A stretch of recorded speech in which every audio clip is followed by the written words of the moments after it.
And I tried hard to be proud of my service, but all I could feel was shame. And racism could no longer mask the reality of the occupation. These were people, these were human beings. I've since been plagued by guilt anytime I see an elderly man, like the one who couldn't walk, who we rolled onto a stretcher and told the Iraqi police to take him away. I feel guilt anytime I see a mother with her children, like the one who cried hysterically and screamed that we are worse than Saddam as we forced her from her home. I feel guilt anytime I see a young girl, like the one I grabbed by the arm and dragged into the street. We were told we were fighting terrorists. The real terrorist was me, and the real terrorism is this occupation. Racism within the military has long been an important tool to justify the destruction and occupation of another country. It has long been used to justify the killing, subjugation, and torture of another people. Racism is a vital weapon employed by this government. It is a more important weapon than a rifle, a tank, a bomber, or a battleship. It is more destructive than an artillery shell, or a bunker buster, or a Tomahawk missile.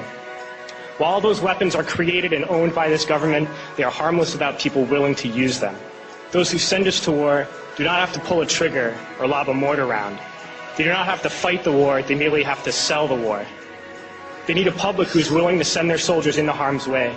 They need soldiers who are willing to kill and be killed without question. They can spend millions on a single bomb, but that bomb only becomes a weapon when the ranks of the military are willing to follow orders to use it. They can send every last soldier anywhere on earth, but there will only be a war if soldiers are willing to fight. And the ruling class, the billionaires who profit from human suffering, care only about expanding their wealth, controlling the world economy. Understand that their power lies only in their ability to convince us that war, oppression, and exploitation is in our interest. They understand that their wealth is dependent on their ability to convince the working class to die to control the market of another country. And convincing us to kill and die is based on their ability to make us think that we are somehow superior. Soldiers, sailors, Marines, airmen have nothing to gain from this occupation. The vast majority of people living in the U.S. have nothing to gain from this occupation. In fact, not only do we have nothing to gain, but we suffer more because of it. We lose limbs, endure trauma, and give our lives.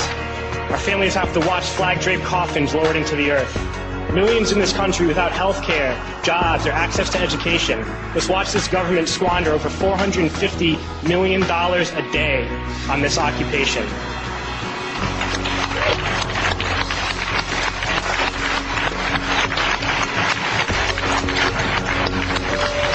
Poor and working people in this country are sent to kill poor and working people in another country to make the rich richer. And without racism, soldiers would realize that they have more in common with the Iraqi people than they do with the billionaires who send us to war.